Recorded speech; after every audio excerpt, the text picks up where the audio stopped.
بسم اللہ الرحمن الرحیم۔ کشمیر ڈیجیٹل کے ساتھ میں ہوں اشفاق کاظمی ایڈوکیٹ۔ آج ہم نے ایک ایسے موضوع کا انتخاب کیا ہے جو اس وقت بہت زیادہ اہمیت کا حامل ہے۔ پاکستانی گورنمنٹ اور سعودی حکومت کے درمیان دفاعی ایک معاہدہ ہوا، اور ہم نے اس معاہدے کو اس نظر سے بھی دیکھنا ہے کہ اس معاہدے کا کشمیر کی صورتحال پہ کس حد تک اثر پڑے گا، اور اس کے عمومی پوری دنیا میں عالم اسلام پہ کیا اثرات بھی مرتب ہوں گے۔ اور اس کے علاوہ ہم نے آزاد کشمیر پہ بھی بات کرنی ہے۔ ہمارے درمیان ایک سیاسی، سماجی اور معروف قانوندان شخصیت سردار Shaukat Ali advocate supreme court موجود ہیں، ان سے ہم گفتگو کریں گے۔ چونکہ سب بہت شکریہ۔ یہ بتائیں کہ ابھی جو پاکستان اور سعودیہ کے درمیان ایک تاریخی دفاعی معاہدہ ہوا، اب اس معاہدے کو کشمیر کے پرسپیکٹو میں کس نظر سے دیکھیں گے، اور یہ بھی ہمیں بتائیں کہ اس معاہدے کا عالم اسلام میں پاکستان کے مقام جو ہے وہ اس پہ کیا اثر پڑے گا، اور کیا اس سے مقام مزید بلند ہوگا پاکستان کا، اور ہماری افواج پاکستان کے حوالے سے بھی آپ اس پہ بتائیں۔ سب سے پہلے آپ کا شکریہ کہ آپ نے مجھے اس موضوع پہ بات کرنے کے لیے یہاں پہ بلایا۔ سب سے پہلے میں اپنے اللہ کا لاکھ لاکھ شکر ادا کرتا ہوں کہ اللہ تعالیٰ نے پاکستان کو اس مقام پہ لا کھڑا کیا جس کے لیے قومیں جس کی تمنائیں کرتی ہیں اور ان کے لیے دعائیں کرتی ہیں۔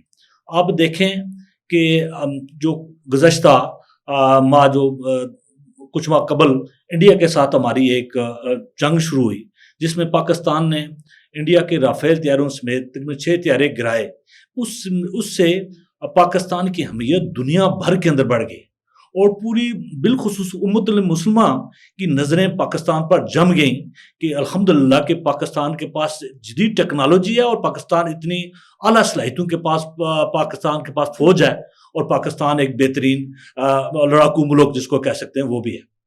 اس کے بعد دوسرا جو مرحلہ ہوا، جو قطر پہ اب جو حملہ ہوا، دوسرے مرحلے میں ایران پہ جو حملہ ہوا۔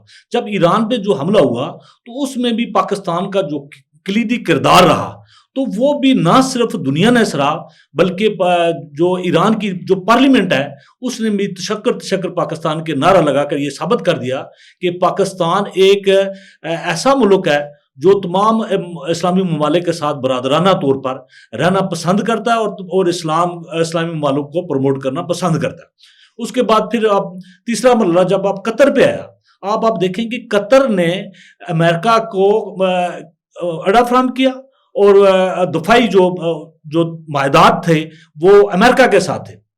لیکن جب قطر پر حملہ ہوا، آپ دیکھیں کہ وہ امریکہ نے یہ کہا کہ اسرائیل تو میرا دوست ہے۔ تو اس پہ جو عالم اسلام ہے، بالخصوص جو عرب ہیں، ان کو اس بات کا احساس ہوا کہ جن کو ہم اپنا دوست سمجھتے ہیں، تو وہ جو قرآن جو کہتا ہے کہ انود و ینود آپ کے جو دوست نہیں ہو سکتے، تو پھر اس بات کو انہوں نے باور کیا، تو پھر انہوں نے پاکستان کی طرف اپنی توجہ مبذول کی۔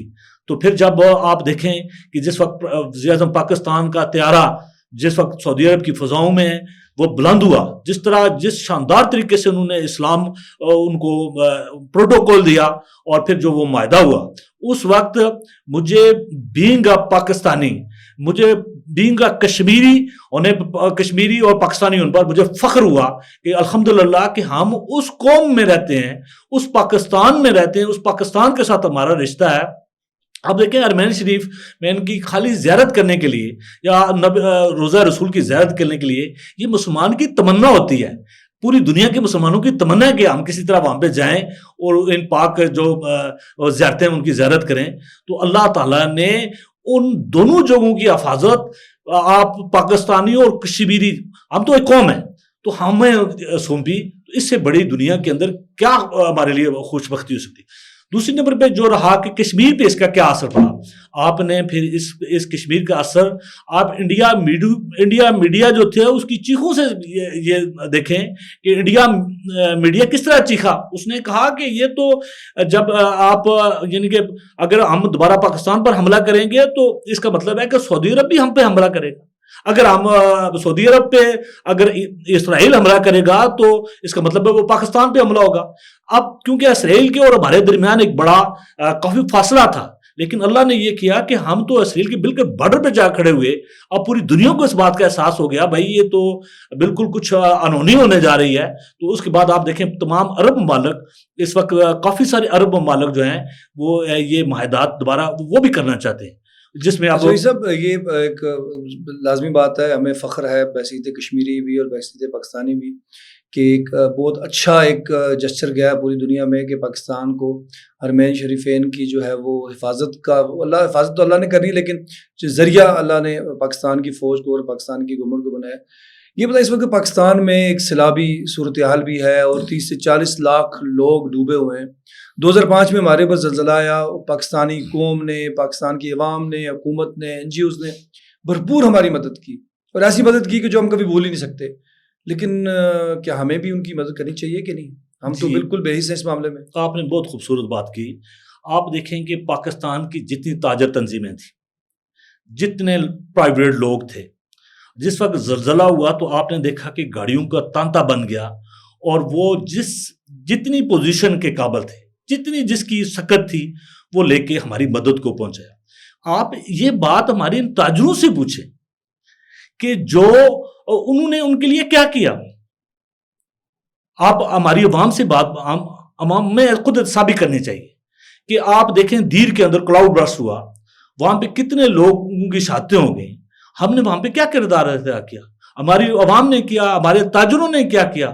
ہم تو ایک دوسرے کے ساتھ دستے گربان ہیں کہ ہم تو اس پاکستان کو فتح کریں گے, کشمیر کو فتح کریں گے. ہماری تو کبھی اس طرح توجہ نہیں گئی.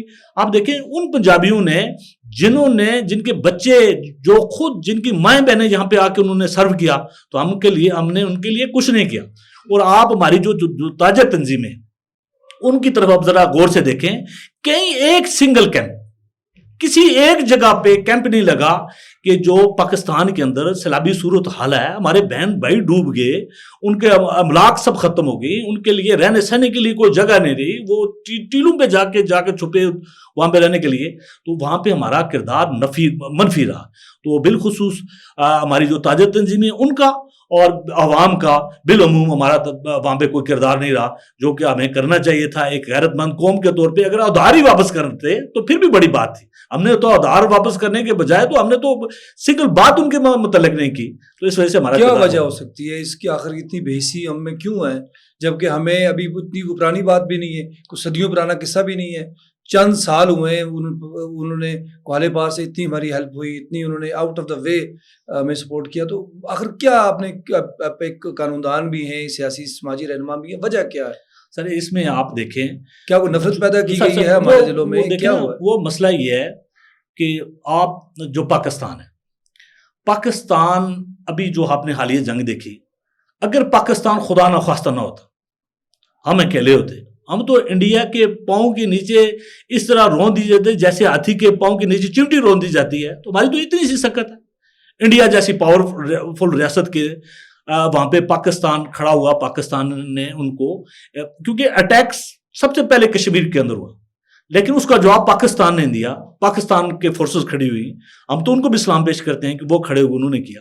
لیکن آزاد کشمیر کے اندر ایک نفرت کی جان بوجھ کے وہ نفرت کی فضا قائم کی گئی, اور آزاد کشمیر کے جو تاجر تنظیمیں تھیں انہیں اس مقام پہ لا کھڑا کر دیا گیا کہ ہم خدا نخواستہ ہم اور پاکستان کو الگ ملک ہے, ہمارا کوئی الگ ایجنڈا ہے, ہمارا کوئی الگ بات ہے.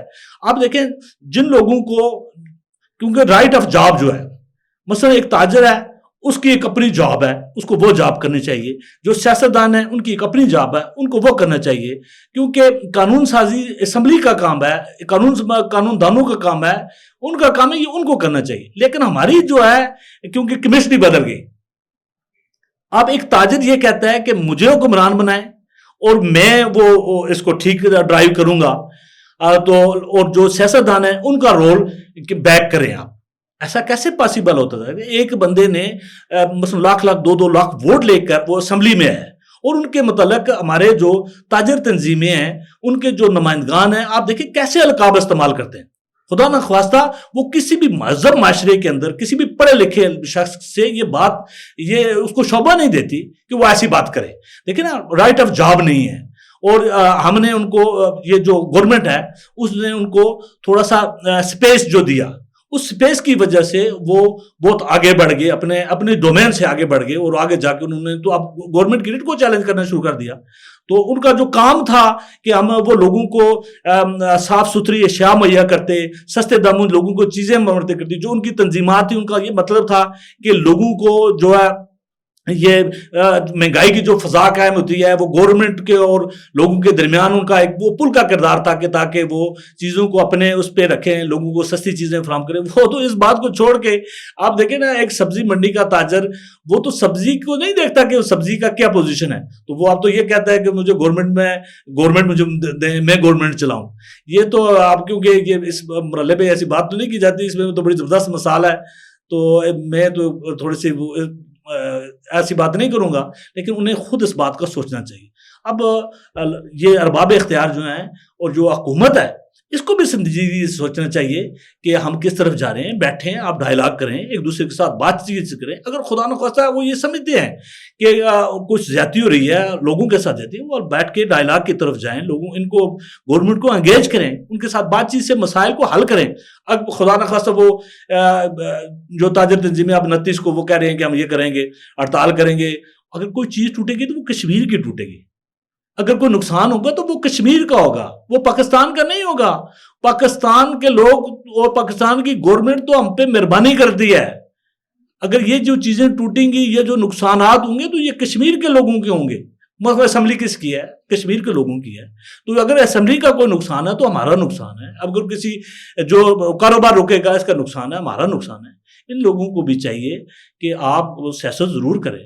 آپ تاجر اس باتوں کو چھوڑیں، اب سیاست میں آئیں، میدان میں آئیں، حلقوں میں جائیں، الیکشن لڑیں، قانون سازی کروائیں. آپ جہاں پہ سمجھیں کہ نہیں اچھا قانون، وہاں پہ قانون سازی کروائیں. لیکن ایسا نہ کریں کہ اس ملک کا سسٹم سارا سبوتاج کریں اور سسٹم سارا خراب ہو جائے، رول بیک ہو جائے. اور خدا نخواستہ یہاں پہ جو پہلے پاکستان میں تو ہر دوسرے دن مارشل لگ جاتا تھا، ادھر بھی کوئی ایسا سسٹم ایمرجنسی کا سسٹم کی طرف چلے جائیں. بہت شکریہ سردار شوکت علی ہمارے درمیان موجود تھے. ایک بڑی توانا اور بھرپور آواز ہے. ہمارے پاس وقت کی کمی ہے، انشاءاللہ دوبارہ بھی ان کو زحمت دیں گے. امید ہے آپ کو آج کی یہ گفتگو پسند آئی ہوگی. آپ کا بہت بہت شکریہ. خدا حافظ.